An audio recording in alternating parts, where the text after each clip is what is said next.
Hello everyone, welcome back to Mangrove Adventure 1. It's finally coming back.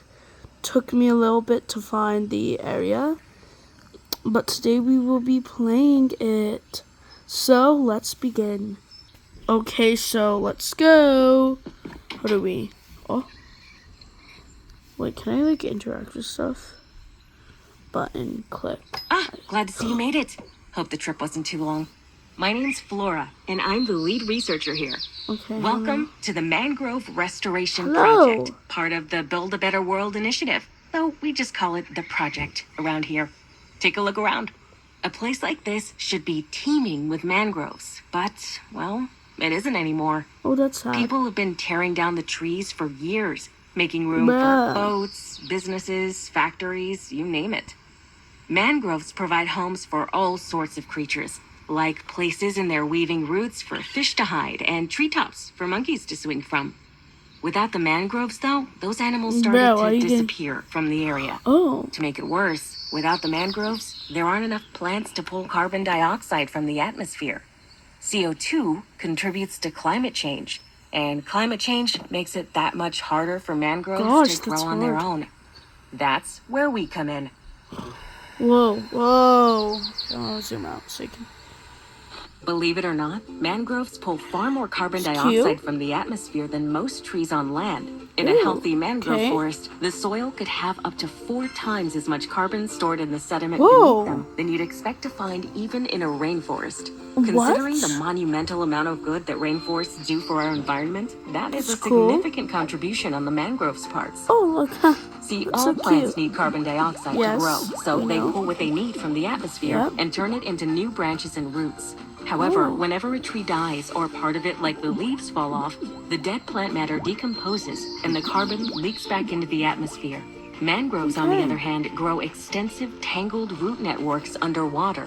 When a tree dies, the roots that are buried under the mud and silt decompose, and the carbon starts to seep through to the surface. The regular decomposition time could release all the dead plant's CO2 back into the world within a decade. But mangroves can store carbon for much, much longer. So for carbon to be stored within the mangrove's roots, it cannot just be an intact forest. It has to be a healthy one. Of the miles and miles of mangrove forests that covered our planet 200 years ago, only about half of that remains. It's up to us to preserve what we have and to restore what we have lost. Okay. That's cool. What else? Oh gosh. The more mangroves we plant, the less dangerous climate change becomes. Okay. And the more animals will be able to return. Oh, yay! When the animals return, then we'll start to see the broken down villages revive as their inhabitants return to make a living from fishing, beekeeping, and other local economies. Okay, that's cool. To make that happen, I'm trusting you with this. What's that? This is the state-of-the-art Vegetation Implementation and Growth Stimulation System 2000 trademarked. Well, that's what the R&D department likes to call it. But boots on the ground folks like you and me, we just call it the seed cannon. It makes planting trees and the like infinitely easier and helps bypass one of the greatest restrictions to plant growth. Oh, gosh. Time. Come on, I'll show you how it works. Okay, then I'm coming, don't worry. Bro, why do I come? Alright, see that patch of dirt? Aim the seed cannon at it and then use it like you would any other item or tool. I've already loaded a mangrove seed for you.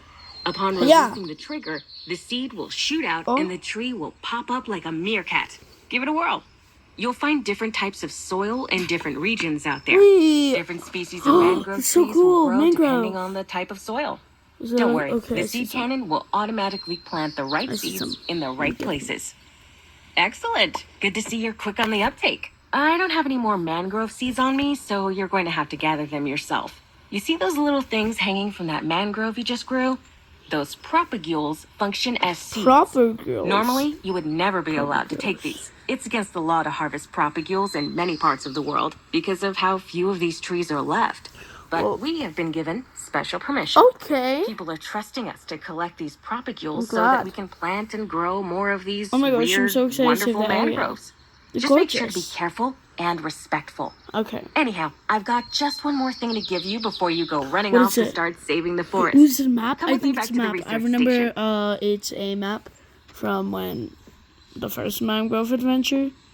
I had to restart because stuff happened. This monitor will let you measure the Oh, it's a CO2 levels monitor. wherever Oh, you are. Just holding it in your gosh. hand and glancing at it will give you a rough idea of how much is in the air. If you see Gosh. that needle pointing all the way to the right, then the area you're in desperately needs mangrove intervention to help clean the atmosphere. As another way to detect greenhouse gases, you can use the item more directly, like a camera, to actually see the clouds of CO2 around you. The darker the clouds, the denser the collection of carbon dioxide. By the time we're done, hopefully Okay. you'll only see pale puffs of the stuff left over. Okay. With that, you should be good to go. Woo. I know that's a lot of information to remember, so I wrote it all down in this book for you in case you forget. I'll be monitoring your progress from here. Wait, that's and you're new. always welcome to come by I don't and remember check in. getting that book. Okay. Do your best and remember that gosh, planting okay. these trees and cleaning the air doesn't Okay. just protect the world at large, but will also help the people and animals that want to call this place home. See ya. Okay, so first of all, that is the beginning. I will see you guys in the next video. This was part 1, the intro.